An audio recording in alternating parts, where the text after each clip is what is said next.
Hello. Today I'm joined by Julia Lessing from Guardian Actuarial. Guardian helps aspiring actuarial leaders make the jump from a contributor to an effective manager and leader and beyond.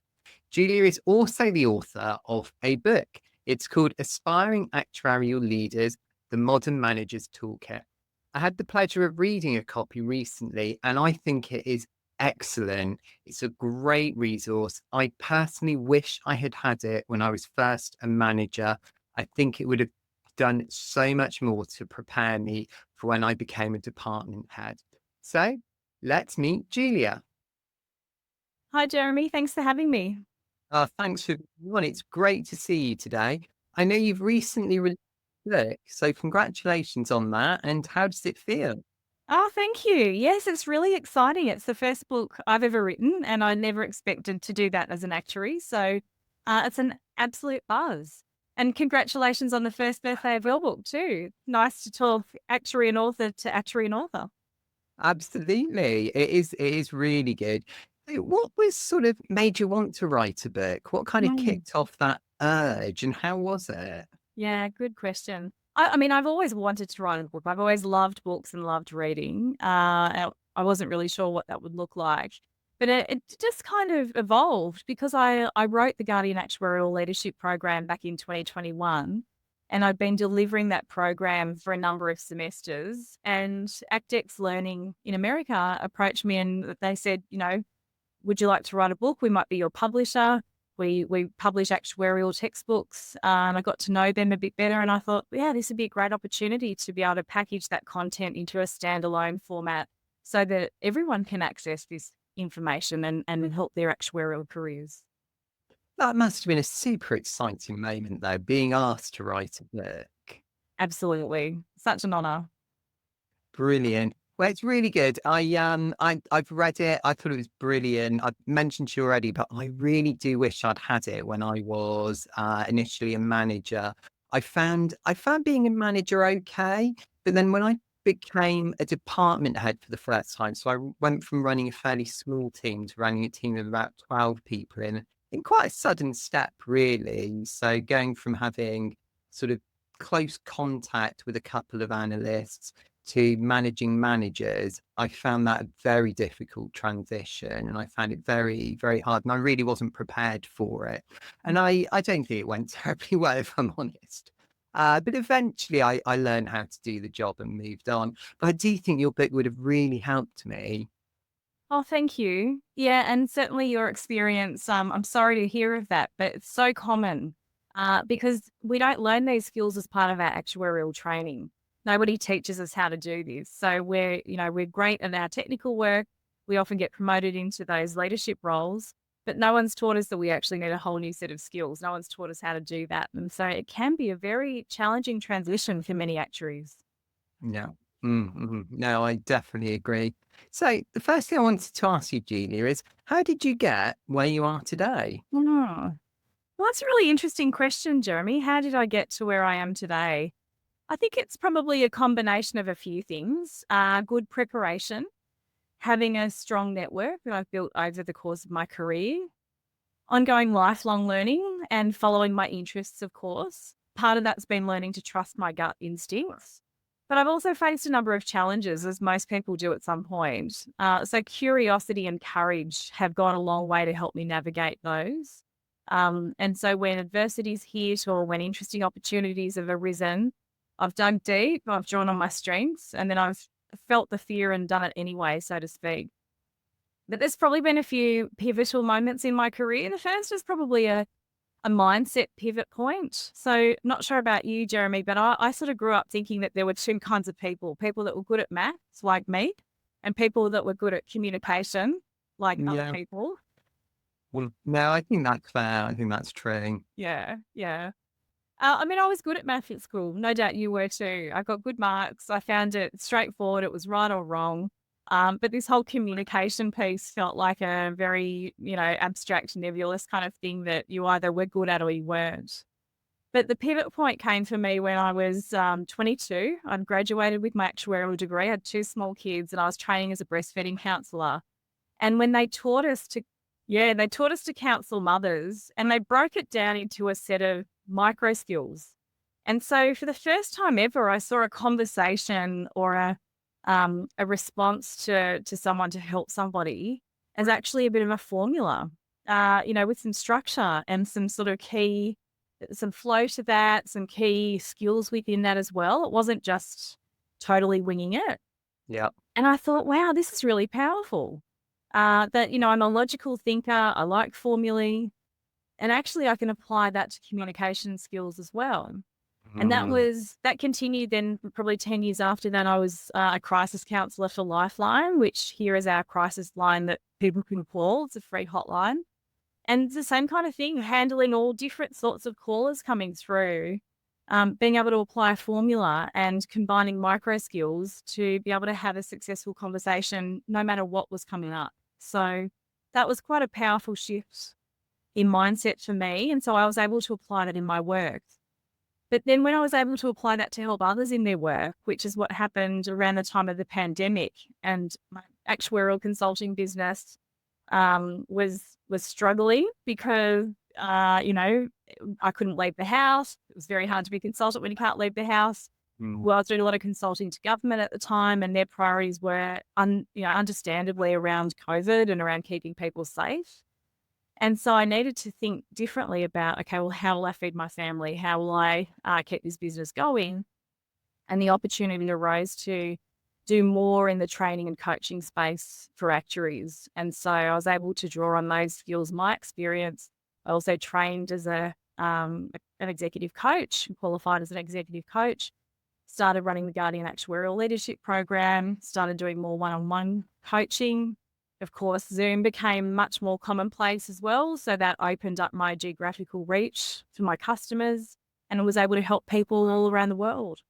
So, a couple of different pivot points that have sort of gotten me here, but I guess, preparation, having a strong network, undertaking lifelong learning and being prepared to learn new things and get new qualifications, following my interests, staying curious, and then feeling the fear and doing it anyway sometimes, Jeremy, that's really helped. I think that's the crucial thing, actually, going ahead and doing it, feeling that you can. I found that point about communications as a formula really interesting because I think sometimes we can fall into traps of like trying to, I suppose, solve these things because we're so used to being problem solvers that then we approach communications as if it's a problem. And it's kind of like, what's the formula? What's the function to solve this presentation? And it Mm. often feels to me like that doesn't work, but it sounds like that's something you found has worked for you. I think it has. I mean, I think we need to be flexible, we need to be adaptable, and we need to be able to listen and respond. I think Mhm. that's one of the challenges. When we're doing our actuarial work, we can drive that process to a certain extent. We can follow the process, follow the formula, get to the end. Where that formula approach falls down for us in communication is where we try to apply that same approach to our communication, that we're driving it, we're taking the steps, and we're following a linear process. Yeah. The difference with communication is that we do need to be interacting with the person that we're communicating with, or considering our audience if it's a one-way communication, like some writing, but being able to adapt on the fly. And I think that's where just having some different skills, few different tools in the toolkit, and lots of practice. I mean, that's one thing that's different too. And we can't build our communication skills just by reading about them. Even though you and I are authors, Jeremy, that's a great foundation and resource for people. But really, people need to go out and practice those things. We all need to practice and implement and apply those skills too to be successful. Yeah, that is absolutely right. It is about getting out and doing these things to actually learn how to do them. And it's one of those things. I like the way your book is structured actually to sort of help people with the situations they then go into. And actually it's tips and useful ways of dealing with the actual work they're going to do.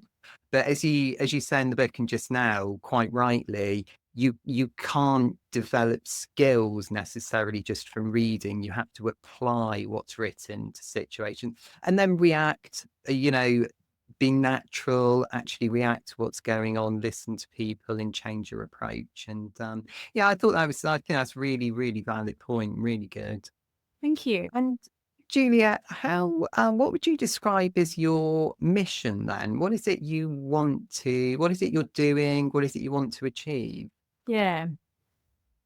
So if I was to describe my mission or what I do, my purpose statement, that I help actuaries build communication and leadership skills so that they can have great careers and to maximize the impact for their clients and communities.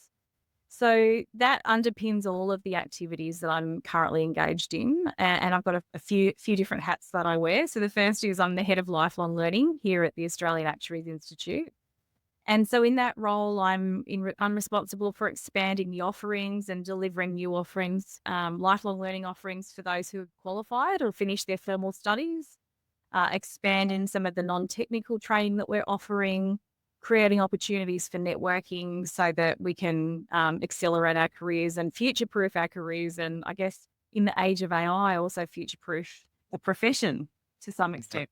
Mm-hmm.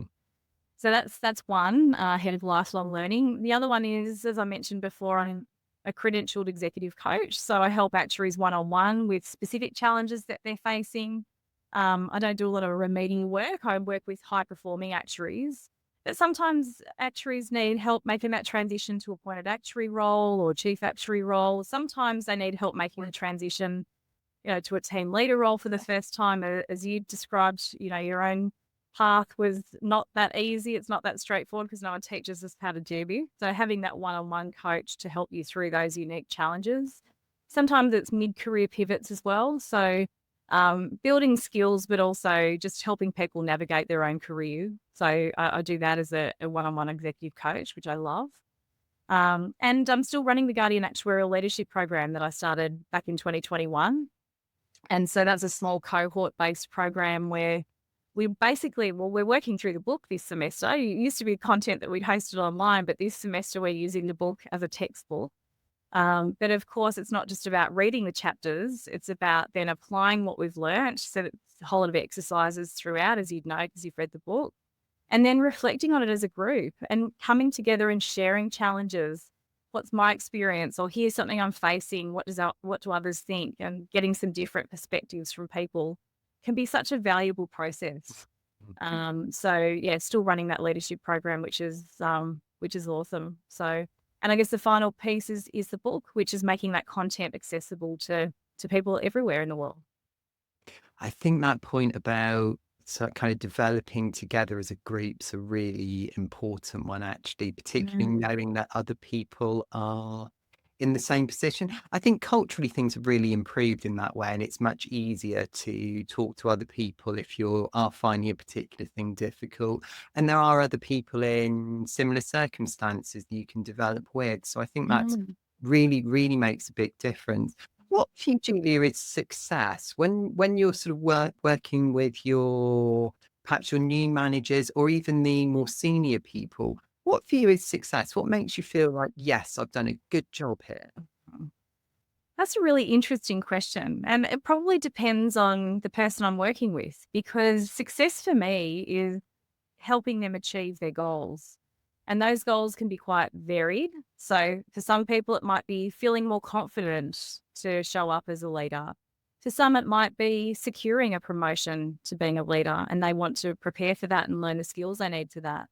Sometimes it's securing a promotion or a new role, or having that career development type conversation. And so feeling equipped to go in and have that conversation. So I think everyone's goals are really varied. So what does success look Mhm. like for me? It's probably being able to help people with whatever goal is that they aspire to.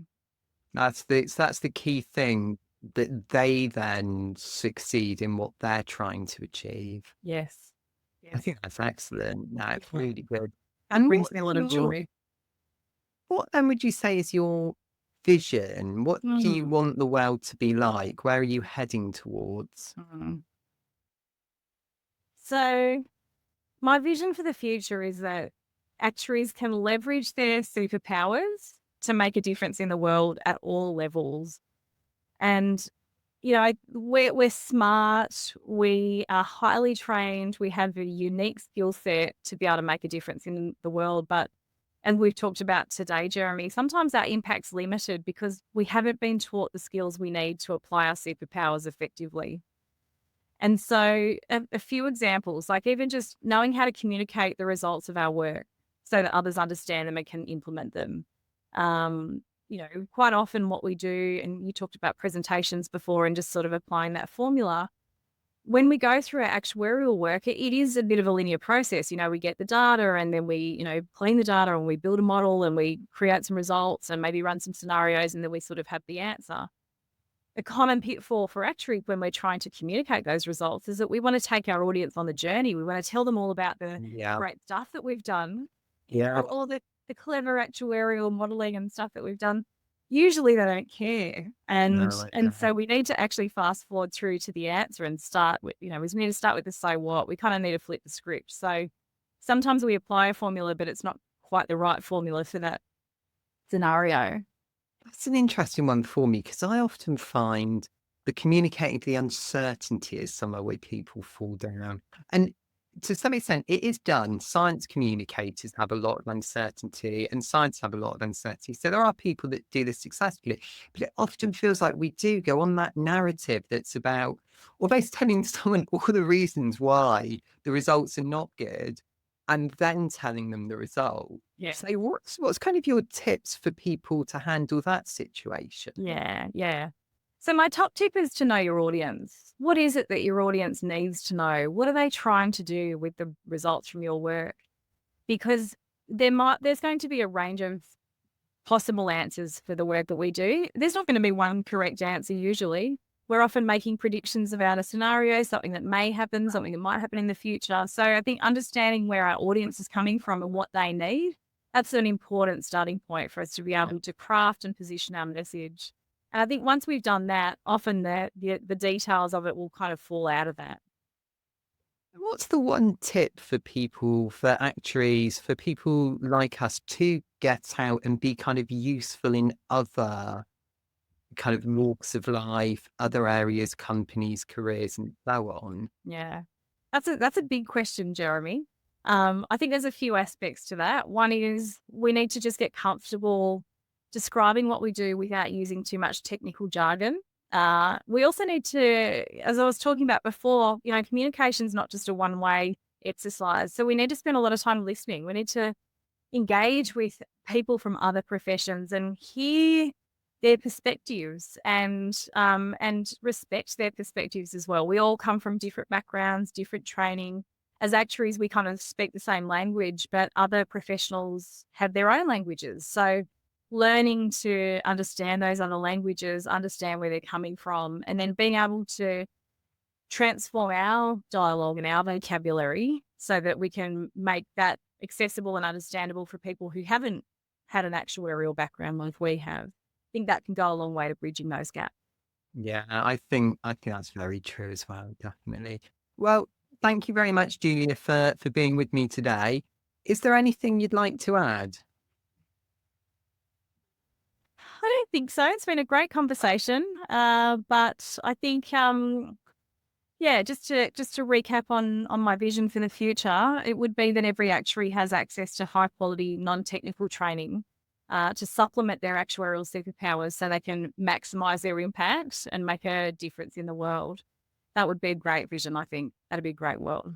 I definitely think that's right. I think making a lot of learning accessible to people, particularly throughout their careers, is so important. I do think in many ways the model that was around kind of when I was coming up through this, where you almost load up on a lot of learning at the start of your career, it's not kind of how people work nowadays. It's got its place, but the reality is that there's so much change going on that people need to be able to access learning and training, and also, to be frank, feel comfortable discussing the fact that there are things they don't know and areas where they can improve, and actually having those Yeah, conversations. absolutely. Totally agree. Brilliant. Well, thank you very much, Julia. You have a lovely day, and it's been lovely having you on. Thank you. Thanks, Jeremy. Thanks. Bye bye.